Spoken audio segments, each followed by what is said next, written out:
Hello guys. सो आज हम देखने वाले हैं investment versus investment versus trading. Trading क्या होता है और इन्वेस्टमेंट क्या होता है।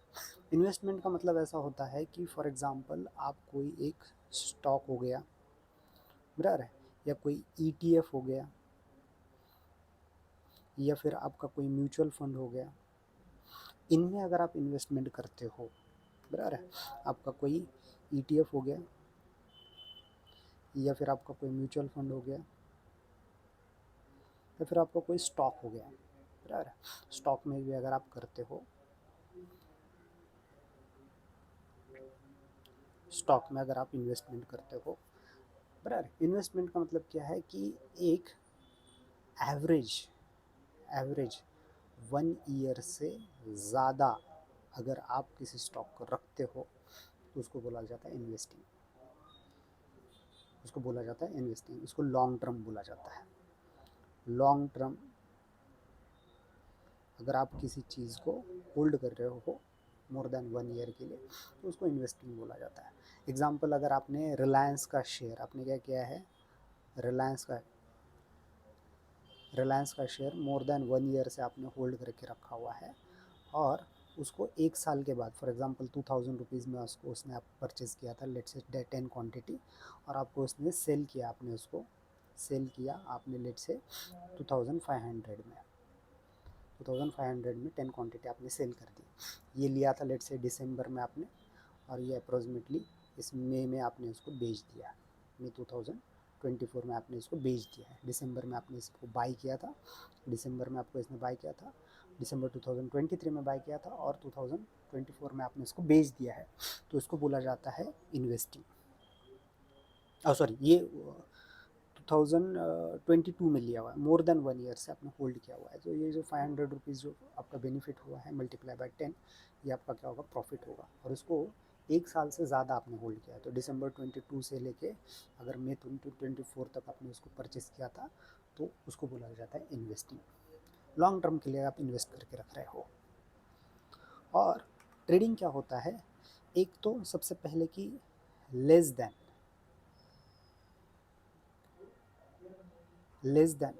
1 ईयर आप होल्ड कर रहे हो, बराबर, तो ये इन्वेस्टिंग में नहीं माना जाता, ट्रेडिंग में माना जाता है कि आप ट्रेड कर रहे हो उसका। अब इसमें भी दो पार्ट आते हैं। ट्रेडिंग में भी अगर आप देखोगे, ट्रेडिंग में अगर आप देखोगे, दो नहीं, एक अप्रोक्सीमेटली 3 पार्ट बोलोगे तो अब चलेगा। 3 सेक्शन आएंगे। एक है इंट्राडे,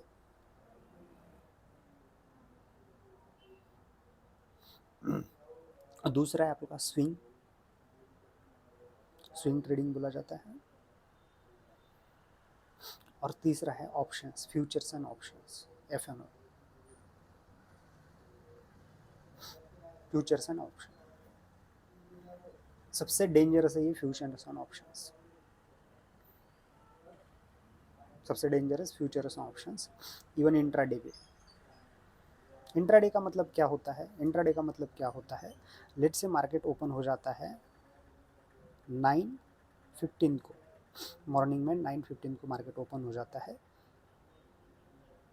और बिफोर 3:50 या फिर 3:30 से पहले आप उसको कोई एक अपने प्रोडक्ट खरीदा है, फॉर एग्जांपल रिलायंस का आपने शेयर खरीदा था और with in a day, same day 3:30 से पहले आपने उसको सेल भी कर दिया, सेम डे अगर सेल कर दिया, तो इसमें अगर आपका प्रॉफिट हो या फिर लॉस हो, आपने उसको बेच दिया, प्रॉफिट में बेच दिया या फिर लॉस में बेच दिया, तो सेम डे अगर ये करते हैं तो इसको बोला जाता है इंट्राडे। स्विंग ट्रेडिंग में क्या होता है, एग्जाम्पल के तौर मैंने जैसे बताया था कि अब यहाँ पे आएगा, दिसंबर 2023 में मैंने रिलायंस का स्टॉक लिया है, RIL का, और मई में इसको अभी मई में 2024 में बेच दिया। तो ये स्विंग हो गया कितने महीने के लिए, एवरेज में आप, अब ये एक दिन के लिए आप होल्ड कर सकते हो, एक दिन आज खरीदा कल बेचा, एक हफ्ते के बाद बेचा, 1 मंथ के बाद आपने बेचा, कोई भी टाइम फ्रेम हो सकता है। आपका एक स्पेसिफिक बाय प्राइस है और उसको आपको जितने दिन तक होल्ड करना है आप होल्ड कर सकते हो। एक स्पेसिफिक इसमें स्टॉप लॉस लगा के भी आप करना चाहते हो तो कर सकते हो, और उसके बाद आप क्या करोगे, इसको बेच दोगे। तो वो उसको क्या बोला जाता है, स्विंग। और तीसरा कौन सा है, तो F&O। F&O is an most risky. क्यों? क्योंकि इसमें टाइम के हिसाब से इसका क्या हो जाता है, प्राइस घटते जाता है। और सबसे ज़्यादा लॉस करने वाले, अगर आप कोई भी, अगर आप ट्रेडिंग का ये ओपन करके देख लेते हो, प्लेटफॉर्म ओपन करके देखो, ज़ीरोधा देखो, कोई भी देखो, तो मैंडेटरी सेबी ने एक वार्निंग देने के लिए बोला हुआ है कि 90% are trader lose the money in the option F&O। मेरे लिए इसके लिए एक आपके लिए बहुत अच्छा सा एक एग्ज़ाम्पल है, आप बोलोगे तो भी चलेगा। मेरे लिए उसके लिए आपको, मेरे पास एक बहुत अच्छा सा एग्ज़ाम्पल है, बोलोगे तो भी आप चलेगा। क्या है एग्ज़ाम्पल? अगर आप देखोगे, अगर आप देखोगे तो लेट्स से मेरे पास ये लैपटॉप है। इस लैपटॉप में मेरे पास एक चेस का गेम है।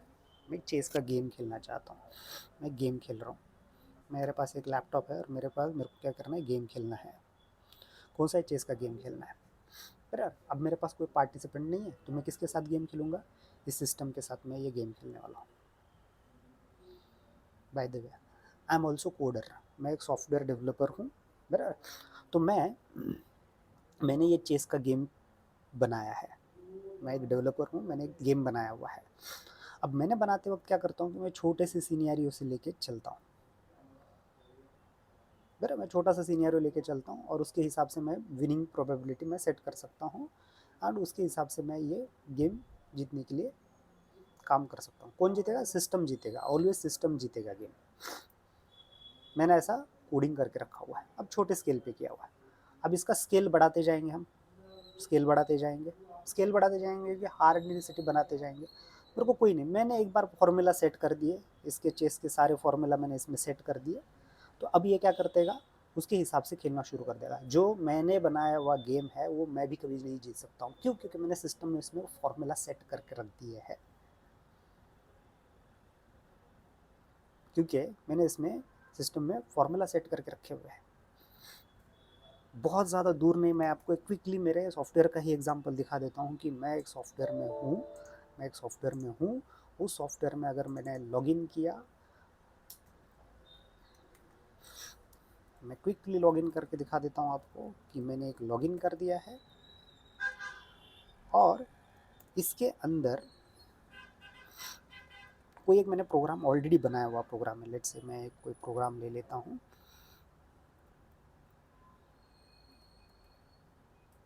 अभी मेरे लिए ये इजी चीज़ है। तो ये मैंने कोई प्रोग्राम बनाया हुआ है, यहाँ पे मेरे टेबल्स बनाए हुए हैं। अब मैंने अगर टू का टेबल लिया, टू का टेबल मतलब क्या है, to multiply by two, to multiply by 4, 6, 8, 9, 10। अब ये बेसिक है, ये क्या है, बेसिक है। तो ये कोई भी कर सकता है, छोटा पर्सन भी, छोटा बच्चा भी कर सकता है, बड़ा पर्सन भी कर सकता है। क्यों? ईजी है। लेकिन यही सेम चीज़ अगर मैं 29 के साथ कर दूंगा तो हमें थोड़ा सा दिक्कत आता है, बट आएगा। स्कूल में, कॉलेज में हमने कहाँ तक पढ़े थे, 30 तक पढ़े रहे थे। मैं टेबल का एग्जांपल दे रहा हूँ, ये तो बहुत बड़ा गेम है, आगे मैं बताऊँगा। अब अगर आप यहाँ पे इससे ज़्यादा का कोई अगर आप वैल्यू देना चाहते हो 130 का, तो भी यह आउटपुट सेम लेके आएगा और करेक्ट लेके आएगा। अब आप चाहिए उतनी बड़ी वैल्यू डाल दो, इट विल, जो अपने को आता नहीं है 2999, इसका मुझे टेबल आता है क्या? नहीं, बट ये सिस्टम बराबर लेके आ रहा है। मैंने बहुत सिंपल एग्जांपल लिया हुआ है। और ऑप्शंस में अगर आप देखोगे तो कोई पर्सन नहीं बैठा हुआ है, FIS, DIS, ये नाम अगर आपने सुने होंगे, तो यहाँ पे अगर आप देखोगे तो कोई पर्सन नहीं बैठा हुआ है वहाँ पे। These peoples are created the softwares. इन लोगों ने क्या केक बना के रखे हुए हैं, these peoples are develop the softwares. और वो ऐसे वैसे नहीं, अभी उनके पास थोड़ा पैसा कम है, पैसा तो बहुत ज़्यादा है उनके पास। तो ये लोग क्या करते हैं, बनाते हैं AI से बॉट।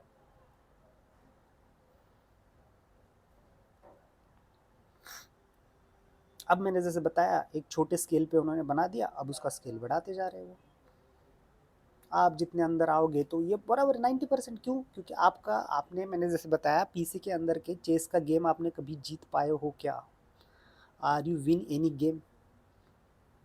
हार्ड वाला करके देखो, कभी जीतोगे क्या? देखो एक बार, कभी नहीं जीत पाओगे। तो इसके अगेंस्ट अगर आप लड़ना है तो it will be very difficult. System है, उन्होंने बॉर्डर्स बना के रखे हुए हैं। दो प्लेयर खेल रहे हैं, एक पर्सन है यहाँ पे, एक पर्सन है बराबर, और दूसरा पर्सन है। अगर आप दो पर्सन खेल रहे हो तो it will be winning probability. But ये अगर बॉट है तो, ये अगर बॉट है तो नहीं कर पाओगे। और वो भी ऐसा वैसा नहीं है, वो भी ऐसा वैसा बॉट नहीं है, वो बहुत ट्रेंड। और आप सोचो ना, अगर उनको 1,000 करोड़ लगाना है, 1 CR करोड़ अगर वो पर्सन अगर इन्वेस्ट कर रहा है बराबर, तो वो 1 CR दे के किसी से भी, 1 CR दे के किसी से भी ये क्या कर सकता है, बॉट खरीद सकता है। खरीदेगा, खुद बना के ले लेगा, उसको जैसा चाहिए वैसा रन कर देगा।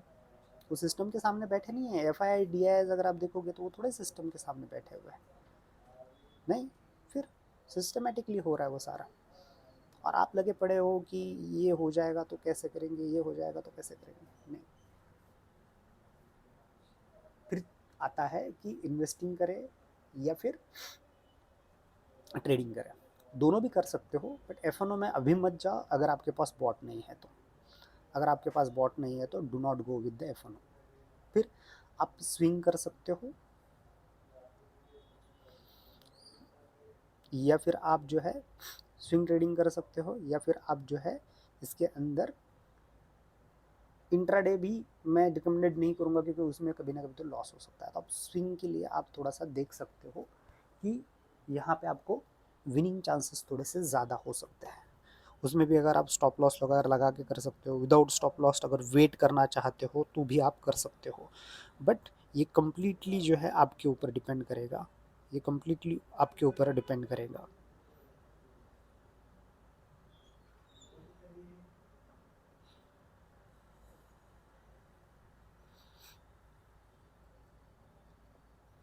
एग्ज़ाम्पल, फॉर एग्ज़ाम्पल मैंने एक कोई पोजीशन यहाँ पे खरीदी है, यहाँ पे ही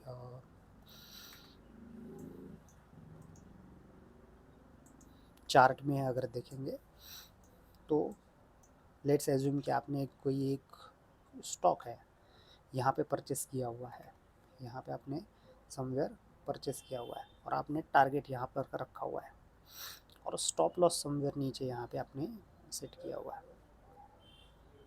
स्टॉप लॉस आपने यहाँ पे समवेयर सेट किया हुआ है। आइदर स्टॉप लॉस हिट हो जाए या फिर आपका टारगेट अचीव हो जाए, तो आप फोल्ड कर सकते हो। या फिर स्विंग में भी करना है बराबर है, छोटे छोटे पार्ट करके आपके कैपिटल के छोटे छोटे, एक ही साथ पूरा कैपिटल यहाँ पे डिप्लॉय कर दो, वेट करते बैठो, ये भी गलत है। आपको प्रॉपर पोर्टफोलियो मैनेजमेंट करना पड़ेगा। उसके हिसाब से अगर आप ये सारी चीज़ें करोगे तो it will be helpful for you. मैं इसमें आपको दिखा दूंगा कि मैंने म्यूचुअल फंड में ही जब मार्केट डिप में था तब मैंने कैसे परचेस किया हुआ है, और वहाँ से आप देखोगे तो 80% के रिटर्न भी मैंने निकाले हुए हैं। मैं म्यूचुअल फंड की बात कर रहा हूँ, मैं स्टॉक की बात ही नहीं कर रहा हूँ। लॉन्ग टर्म पर्सपेक्टिव से मैंने म्यूचुअल फंड करके रहते के रखे थे। मैं स्विंग करता हूँ, एफओ ने करके देखा था मैंने, मेरे को वो चीज़ जब रियलाइज़ हो गई कि नहीं ये इसमें तो बहुत काम कर रहे हैं, आप इससे जीत नहीं सकते हो। या फिर उतने मैं क्रिएटिव बॉट क्रिएट नहीं कर सकता हूँ, मैं डेवलपर हूँ, बट उतने बॉट मेरे लिए बहुत डिफ़िकल्ट है, अभी के सिचुएशन में तो डिफ़िकल्ट है। तो फिर क्या करो, ये करो, और आपका एक पार्ट टाइम या फिर एक एक्स्ट्रा अर्निंग वाला एक सिस्टम यहाँ पे आप बना के दे सकते हो। ये मार्केट गिर रहा है, गिरने दो, कोई इशू नहीं है, गिरने दो, कभी ना कभी तो ऊपर आएगा। ऐसे पैसे लगाओ, ऐसे पैसे लगाओ जो कि आपके अभी इमरजेंसी में काम में नहीं आने वाले हैं। या फिर ऐसा करो कि जो धीरे धीरे ही आपके काम में आएंगे, धीरे धीरे काम में आने, जब भी लगेंगे तब आप उसमें से थोड़े थोड़े आप निकाल सकते हो। ऐसा बनाओ कि थोड़े थोड़े कभी निकालने हैं तो निकाल भी कर सकते हो, कभी डालने हैं तो आप डाल भी सकते हो, ऐसा। तो ये था इन्वेस्टिंग वर्सेस ट्रेडिंग। इन्वेस्टिंग में आज मैंने उतना कुछ बताया नहीं है, बट नेक्स्ट इसमें आपको और इन डिटेल में मैं बताऊँगा। So that's it for today guys. मिलते हैं नेक्स्ट सेशन में ऐसे इन्फॉर्मेशन के साथ। Thank you.